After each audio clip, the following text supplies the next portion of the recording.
மின்னல் போகும் பறவைகளாய் நீயும் நானும் பிரிந்திடலாம் உலக. ஹாய் ஃப்ரெண்ட்ஸ், எல்லாருக்கும் வணக்கம். எல்லாரும் எப்படி இருக்கீங்க? நாங்களும் ரொம்ப நல்லா இருக்கோம். நேற்று வந்து பார்டர் பேக் வந்து ஃபினிஷிங் பார்த்துருக்கோம். இப்போ வந்து அந்த பார்டர் வந்து இது வித்தியாசமாக எப்படி இப்படி ஏற்றலான்றது உங்களுக்கு காமிக்கலான்ட்டு தான். ஏன்னா நேற்று வந்து நான் இதெல்லாம் முடிச்சுட்டு வெறும் ஃபினிஷிங் மட்டும் தான் உங்ககிட்ட காமிச்சேன். இப்போ வந்து இதை நான் எப்படி புடி ஏற்றுறேன்றத நீங்கள் பாருங்கள்.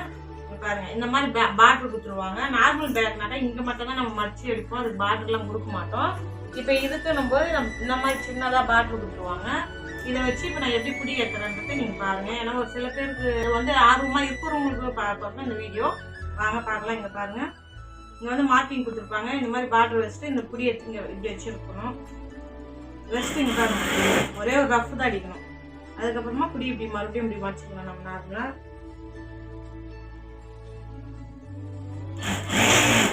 அவ்வளோதான். இங்கே பாருங்க, புடி வந்து வச்சாச்சு பாருங்க. இங்கே பாருங்க, ஒரு ரஃப் தான் வச்சுருப்பேன் நான்.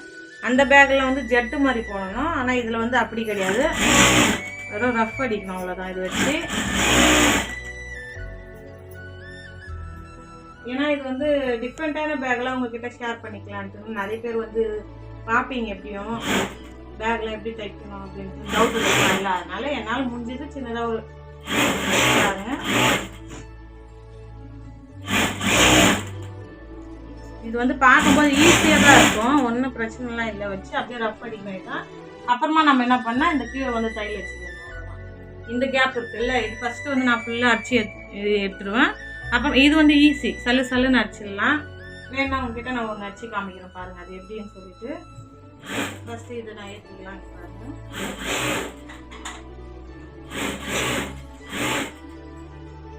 நம்மளுக்கு பேகுக்கு ஏற்ற மாதிரி இது காசு. இப்போ இந்த பேகுக்கெலாம் பார்த்தீங்கன்னா அதோட காசு அதிகமாக தான் தருவாங்க. இப்போ பாருங்க, இந்த சைடு ஒன் சைடு ஏற்றிட்டோமா, இப்போ இன்னொரு சைடு அடிக்கிற பாருங்க. ஒன்றுமே இல்லை, அப்படியே நேராக ஸ்ட்ரெயிட்டாக ஒரே தையலுக்கு அடிக்கணும். அவ்வளோதான். இப்போ இந்த சைடில் இருக்கிற பிசுறு வந்து நம்ம இப்படி கட் பண்ணி எடுத்துட்டு அவ்வளோதான். இப்போ நம்ம கட் பண்ணி நார்மலாக நம்ம பார்டர் வச்சு ஃபினிஷிங் பண்ணுற மாதிரி பண்ணணும் பாருங்க. அவ்வளோதான், ஒன்றுமே இல்லைங்க ஃப்ரெண்ட்ஸ். பேக் தைக்கிறதுலாம் வந்து பார்க்கும்போது உங்களுக்கு கஷ்டமாக தெரியும். சும்மா ஒரு 2 நாளைக்கு தான் உங்களுக்கு அப்படி தெரியும், அதுக்கப்புறம் பழகிடும் நம்ம. ஏன்னா ப்ளவுஸ் எல்லாமே அவ்வளோ சின்ன பிட்டு, அதெல்லாமே கஷ்டம் ஈஸியாக. அப்படி இருக்கும்போது இதெல்லாம் அவ்வளோ ஒரு கஷ்டம்லாம் கிடையாது. யாருன்னா நீங்கள் பேக் தைக்கணும்னு நினச்சிங்கன்னா கண்டிப்பாக உங்கள் ஏரியாவில் பேக் தைச்சுன்னா நீங்கள் வாங்கி தைங்க. ஒரு 2 நாளைக்கு தான் கஷ்டமாக இருக்கும். அதே மாதிரி மிஷின் வந்து அதுக்கேற்ற மாதிரி இருக்கும். இந்த மாதிரி மிஷினில் தான் நீங்கள் பேக் தைக்க முடியும். சின்ன மிஷின்லாம் வருது இல்லைங்களா, அதெல்லாம் வந்து ஃபுட்டு வந்து தள்ளாது. ஏன்னா இது வந்து கிளாத்து கிடையாது, கிளாத்து மாதிரியே இருக்கும். ஆனால் இது வந்து நிறைய அந்த கஞ்சி பிரிண்ட்லாம் போடுறதுனால ரஃப்பாக இருக்கும். அப்போ அது என்ன ஆகும்னா தள்ளாது, உங்களுக்கு பீஸு ஃபுட்டு வந்து தள்ளாது. நானும் ஒரு தப்பு பண்ணியிருக்கேன். ஏன்னா புதுசில் வந்து ஆர்வம் வீட்டாண்ட ஒருத்தர் பேக் தைச்சுருந்தாங்க. அவங்க தைக்கும்போது நான் என்ன பண்ணுவேன்னாக்கா ஒரு 25 பேக் அது மாதிரி நம்மளும் கற்றுக்கணும் வீட்டில் இருக்குமே பாப்பா வச்சுருந்தாங்கன்னு. நான்லாம் அப்போ பார்த்தீங்கன்னா உஷாலே வந்து சின்ன மிஷின் வச்சுருந்தேன், ரொம்ப சின்ன மிஷின். அது பெடலு, அதில் வந்து மோட்ரு போட்டுருந்தாங்க. ஒரு 25 பேக் ஒரு நாள் ஃபுல்லாக அடிச்சுங்க. நீங்கள் நமக்கு கற்றுக்கோங்க. என்னால் முடியலன்னா நான் நினச்சிட்டேன். ஏன்னா நம்ம ஷூ கம்பெனிலாம் போய் வேலை செஞ்சுட்டு வந்தோம். அங்கெல்லாம் இந்த பக்கம் அசையக்கூடாது, இப்படி அசையக்கூடாது, கணக்கு அவ்வளோ கொடுக்கும். அங்கேயே தச்சுட்டு வந்தோம். இது நம்மளால முடியலையேன்னு நானே ஒரு வருஷம் என்னால் முடியாதுன்னு நான் நினச்சிட்டேன். அப்புறமா தான் தெரியுமே இது வந்து ஏன் ப்ராப்ளம் கிடையாது, மிஷின் வந்து அதுக்கேற்ற மிஷின் வச்சுன்னு இருக்கணும்னு. அப்புறமா அவங்க மிஷின்லேயே உட்காந்து வச்சேன் நான். அப்போ தான் தெரியுமே அதுக்கேற்ற மிஷின் இருந்தால் தான் அந்தந்த வேலை செய்யணும். நம்ம எப்படி துணி தைக்கிறதுக்கு அந்த மிஷினும், அந்த மாதிரி பேக் தைக்கிறதுக்கு நம்ம இந்த மிஷின் தான் வச்சுக்கணும். இந்த மிஷின் இருக்கும்போது என்ன பண்ணால் சல்லுன்னு அடிச்சு கடாச்சிட்டு நம்மளுக்கான 2 நாள் 1 நாள் டைம் இருந்தால் போதும், நம்ம ஒரு அமௌண்ட் எடுக்கலாம். அதனால சொல்கிறேன், யாராவது பேக் தைக்கணும்னு நினச்சிங்கனாக்கா முதல்ல மிஷினை சரி பண்ணுங்க. அப்போ தான் உங்கள் மேலே உங்களுக்கு நம்பிக்கை வரும். என்ன மாதிரி யாரும் ஏமாந்துடாதீங்க, அதுக்கு சொல்கிறேன் நான். என்னால் முடியாதுன்னு நினச்சி நிஜமாலுமே ஒரு வருஷம் நான் அந்த பேக் பக்கமே போகாமல் இருந்தேன். அதுக்கப்புறம் தான் அப்போ தச்சு பார்த்துட்டு உடனே மிஷின் நான் வேறு மிஷின் வாங்கினேன். இந்த மிஷின் கிடையாது, ஃபஸ்ட்டு எடுத்தோடனே நான் இது வாங்கலை, செகண்ட் ஹேண்டரில் வாங்கினேன். செகண்ட் ஹேண்டரில் வாங்கினது என்ன ஆச்சுன்னு கேட்டிங்கனாக்கா, எனக்கு நான் இவ்வளோ ஃபாஸ்ட் அடிக்கிறேன்ல, அந்த மாதிரி அது ஃபாஸ்ட்டாக அடிக்கும்போது ப்ராப்ளம் ஆகிடும். அப்போ 2 நாளைக்கு ஒரு வாட்டி மெக்கானிக்கல் தூக்கின்னு போவேன். இது என்னடா இது இப்படி பண்ணுறதா இது அப்படின்ட்டு நான் அதுக்கப்புறமா தான் புது மிஷின் இறக்குறேன் நான். இப்போ இது இறக்கி 2 வருஷம் ஆகுது, போயிடுது அப்படியே நல்லா. அந்த மாதிரி என்னுடைய அனுபவத்தை தான் சொல்கிறேன் நான் உங்ககிட்ட. ஒவ்வொரு விஷயத்துலையுமே எந்த வேலையுமே நம்மளால முடியாத வேலைன்னு கிடையாது. அந்த வேலைக்கு ஏற்ற பொருள் நம்மக்கிட்ட இருக்கணும், அந்த வேலையை நம்ம செய்யணும். அதனால உங்ககிட்ட நான் சொல்கிறேன், லேடிஸ் என்ன மாதிரி யாராவது வீட்டில் சம்பாதிக்கணும்னு நீங்கள் நினச்சிங்கன்னா கண்டிப்பாக ட்ரை பண்ணுங்கள். இந்த மாதிரி மிஷின் உங்களால் முடியலன்னா செகண்ட் ஹேண்ட்லேயே நல்ல மிஷினை வாங்கிக்கோங்க. நீங்கள் எப்படி சொல்கிறேன்னா, எனக்கு வந்து ஃபாஸ்ட்டாக அடிப்பேன், நீங்கள் ஸ்லோவாக அடிக்கிறவங்களுக்கு செகண்ட் ஹேண்டாக கண்டிப்பாக செட் ஆகும். என்னால் முடியாது, ஏன்னா நான் ஃபாஸ்ட் அடிச்சுன்னே இருப்பேன். நான் இப்போ அடிக்கும் போதே உங்களுக்கு தெரியும் நான் எவ்வளோ ஃபாஸ்ட் அடிக்கிறேன்னு.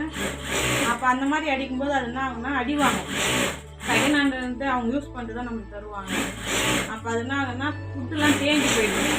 நம்ம என்ன தான் ஃபுட்டு இது பண்ணாலும் உள்ளே இருக்கிற பார்ட்ஸ்லாம் வந்து தேஞ்சிட்ருக்கோம். அதனால் வந்து எப்பயுமே நீங்கள் செகண்ட் ஹேண்டர் வந்து பார்க்கும்போது ஓரளவுக்கு பாருங்கள். ரொம்ப மிஷின் அடி வாங்கின மாதிரி இருந்தாக்கா வாங்காதீங்க. ஏன்னா நான் அப்படி தான் பண்ணேன். மேலே மிஷின் நல்லா இருந்ததுன்னு சொல்லிட்டு வாங்கிட்டாங்க, கம்மி ரேட்டுக்கு தான். அதுக்கப்புறம் தான் தெரியும் அது உள்ளெல்லாம் ஃபுல்லாக வந்து அவங்க மெக்கானிக் வச்சு கொஞ்சம் பார்த்துருக்காங்க ஃபால்ட்டுலான்ட்டுன்னு அந்த மாதிரி.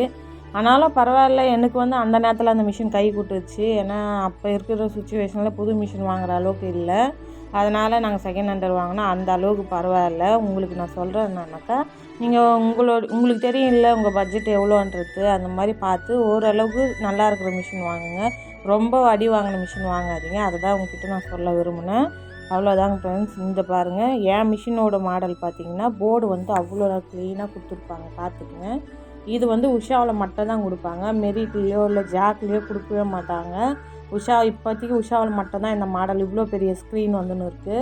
உங்களுக்கு தெரியும்னு நினைக்கிறேன் நான் காமிக்கிட்டு. அதிலே பாருங்கள் லைட்டு எல்லாமே வந்துடும் தனித்தனியாக. இந்த ஃபாஸ்ட் வேணும்னா குறைக்கிறதாகட்டும் ஏற்றுறதாகட்டும் 2 ஆப்ஷனாக கொடுத்துருக்காங்க. அதே இதெல்லாம் வந்து பார்த்திங்கன்னா இதில் மெரிட்லாம் கூட கிடையாது, அதே மாதிரி ஜாக்லேயும் கிடையாது. உஷாவில் மட்டும்தான், எனக்கு தெரிஞ்சு உஷாவில் மட்டும்தான் இருக்குது. நீங்களும் யாராவது மிஷின் வாங்குகிற ஐடியாவில் இருந்தீங்கன்னா இந்த மாதிரி வாங்கிக்கிங்க, நல்ல மிஷின். எனக்கு தெரிஞ்ச வரையும் உஷா நல்லாயிருக்கு, உஷா பவர் மிஷின். ஏன்னா நான் இப்போ யூஸ் பண்ணிங்கிறது வந்து சொல்லினுங்கிறேன். அந்த இங்கே கொடுத்துருக்காங்கல்ல PASன்னு, அது வந்து மெக்கானிக் சம்மந்தப்பட்டு நம்ம டச் பண்ணவே கூடாது அந்த இடத்துல. அதை தான் நான் சொல்லின்னு இருக்கேன், வேறு ஒன்றும் கிடையாது.